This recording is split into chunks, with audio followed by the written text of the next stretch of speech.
अस्सलामु अलैकुम वरहमतुल्लाहि वबरकातुहू। आज जमात हश्तुम मज़मून साइंस की दूसरे दिन की सरगर्मी आपके सामने है। इस सरगर्मी में हमें जड़, तना, पत्ते और फूल इन नबातात के आज़ा के बारे में मालूमात हासिल करना है।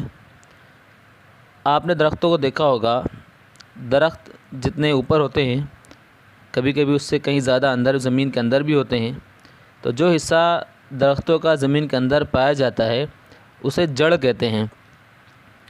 इब्तदाई जड़ से बनने वाली जड़ की नशोनुमा ज़मीन में होती है। ज़मीन से लगा हुआ हिस्सा मोटा होता है और बतदरीज मखरूती होकर नोकदार हो जाता है। ज़मीन के ऊपर वो जो है मखरूती होगा और अंदर जाते जाते कैसा हो जाएगा कि वो अंदर नोकीला होता जाता है। सहारे के लिए ज़मीन के अंदर बढ़ने वाला ये हिस्सा जड़ कहलाता है। ये दरख्त को या नबातात को सहारा देता है, जिसकी बुनियाद पर उनको सहारा मिलता है और ज़मीन के ऊपर वो कायम रहते हैं। तो ज़मीन के अंदर जो हिस्सा बढ़ रहा है वो जड़ कहलाता है। अब जड़ों की भी किस्में हैं, इसमें आपको जड़ बना कर दिखाया गया है और इसमें जड़ के हिस्से आपको बताए गए हैं कि सानवी जड़, असल जड़, जड़ बाल, जड़ का असाद, जड़ टोपी, ये चीज़ें दी गई है, जड़ के हिस्से बताए गए हैं। अब इसके बाद जड़ों की किस्में।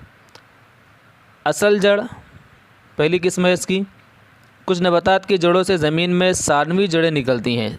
नबातात में जड़ों में सानवी जड़ें निकलती हैं जो ज़मीन में तिरछी बढ़ती हैं। जैसे एक जड़ असल जड़ है, उससे और भी उसकी शाखें और भी उसकी ब्रांच निकलती है और सानवी जड़ें निकलती है जो ज़मीन में तिरछी बढ़ती हैं, इधर उधर फैल जाती हैं।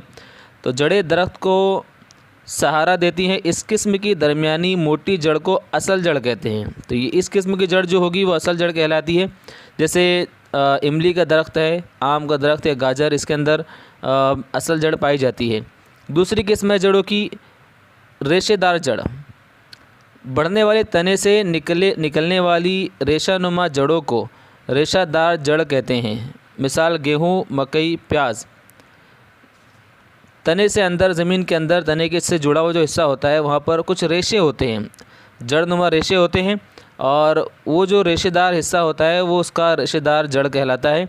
दो दाला जो नबातात होंगे, दो दाला नबातात में असल जड़ होती है, जबकि एक दाला नबातात में रेशेदार जड़ पाई जाती है।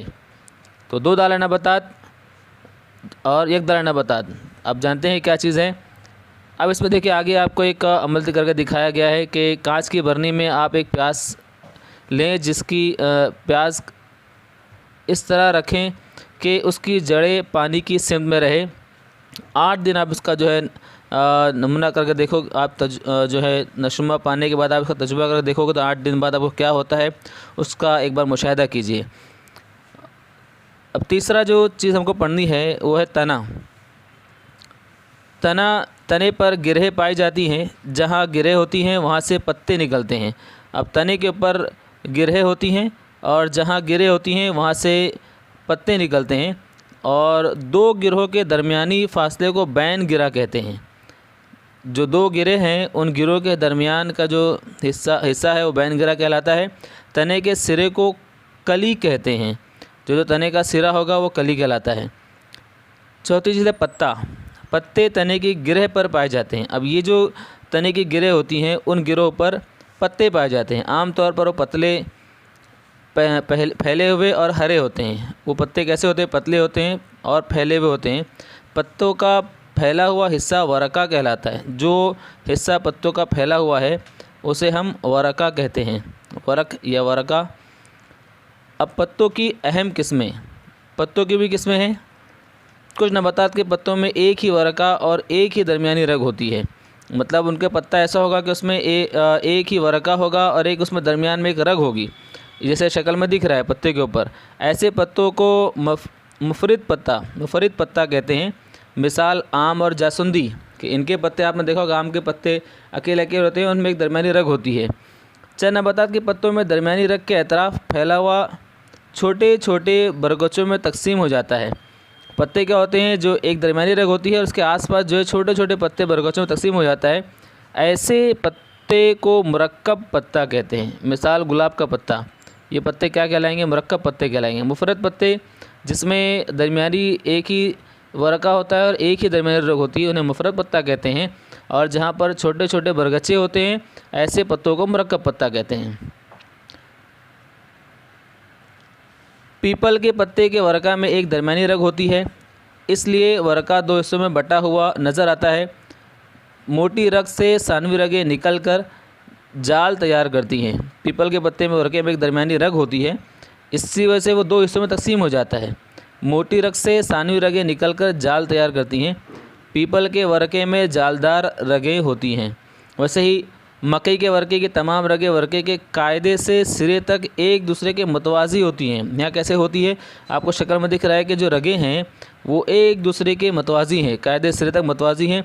मकई के पत्ते में मतवाज़ी रगें पाई जाती हैं, तो इसलिए यहाँ पर क्या होता है कि मकई के पत्ते में मतवाज़ी रगें पाई जाती हैं। ठीक है, अब आगे हमें पढ़ना है फूल। फूल के 4 हिस्से हैं, नर कोट, मादा कोट, प्याला गुल और ताज गुल। तो प्याला गुल जब फूल कली की हालत में होता है तो उसकी पंखड़ियाँ हरे पत्तों से ढकी हुई होती हैं। जब कली की हालत में होता है हरे पत्तों से ढकी हुई होती है और वो जब हरे पत्तों से फट कर फिर उसमें जब फूल निकलता है तो वो जो गिलाफ होता है ये गिलाफ प्याला गुल कहलाता है। अब ताज गुल पंखड़ियों से बना हुआ होता है। जो असल हिस्सा होता है पत्तों का, फूल का, जिसके अंदर उसकी पंखड़ियाँ होती है। मुख्तलिफ़ फूलों मसनद में गुलाब, मोगरा, जासुंदी वगैरह में देखा होगा और ताज गुल की साख्त का आपने मुशाहिदा किया होगा कि जो उसकी पंखड़ियाँ हैं वो ताज गुल कहलाती हैं। अब नर कोट ये फूल का नर तौलीदी हिस्सा है और ज़र रेशों से बना होता है। ज़रेशे ज़ीरादान और रश्तक पर मुश्तमिल होते हैं। और मादा कोट ये फूल का मादा तौलीदी हिस्सा है। ये मादा रगे पर मुश्तमिल होता है। इसमें कलगी, नायगुल और बैज़ेदान पाए जाते हैं। जो बीच में जो आपको ऊपर का हिस्सा बीच में एक जो है रेशा निकला हुआ दिखाई देता है वो मादा कोट होता है। अगला हिस्सा है हमारा फल। फल मूंगफली, मटर, गेहूँ, जवार के बीजों का आपने मुशाहिदा किया होगा। आप उनको जो है कुछ दिन तक पानी में भिगो कर रखें और पानी में भिगोने के बाद 3-4 दिन तक उसको 3-4 घंटों तक उसको पानी में भिगो कर रखें। उसके बाद में आप उसको उंगली से दबाकर खोलें तो आपको उसमें देखने को मिलेगा कि कुछ बीजों के अंदर आपको जो 2 हिस्से निकलेंगे, 2 मसावी हिस्से निकलेंगे और कुछ बीजों में 2 हिस्से मसावी नहीं निकलेंगे। तो जिन बीजों में 2 मसावी हिस्से निकलते हैं, अंदर मसावी 2 टुकड़े निकलते हैं, तो ऐसे बीजों को 2 दाला कहते हैं। और जिनमें 2 मसावी हिस्से नहीं होते उन्हें एक दाला बीज कहते हैं। अब इसमें यही देखिए, आइए मश्क करें, दिया गया है। तो इसमें गैर मुतालिक पहचानना है मूंगफली, मटर, सेब, मकई। तो अब इसमें आपको पहचानना है कि कौन सा एक दाला है, कौन सा 2 दाला है। तो आपने बीज देखे होंगे मूंगफली का भी, मटर का भी, सेब भी और मकई भी। तो इसमें से कौन सा एक दाला है आप पहचान सकते हैं। ताल्लुक़ मुकम्मल कीजिए वर्का का सिरा, रास। तो वर्का का किनारा क्या कहलाता है? अब जैसे यहाँ पर मूली, गाजर, शकरकंद, शलजम ये फूले हुए क्यों होते हैं? ये पौधे के कौन से उज़्व होते हैं? आपने मूली, गाजर को देखा होगा तो असल में ये उसके ऊपर आपको जो है वो पत्ते दिखाई देते हैं। तो इसका मतलब क्या होगा कि वो मूली और गाजर ज़मीन के अंदर होते हैं। जब जाहिर सी बात है मूली और गाजर ज़मीन के अंदर होते हैं तो ये ज़मीन के अंदर होने की वजह से ये मोटे भी होते हैं, फूले भी होते हैं। और आप समझ सकते हैं कि ये कौन सा हिस्सा है। जाहिर सी बात है जड़ है, आप उसको पहचान सकते हैं। खुशबूदार फूलों पर कीड़े मंडलाते रहते हैं, इसका नबातात को क्या फ़ायदा हासिल होता है?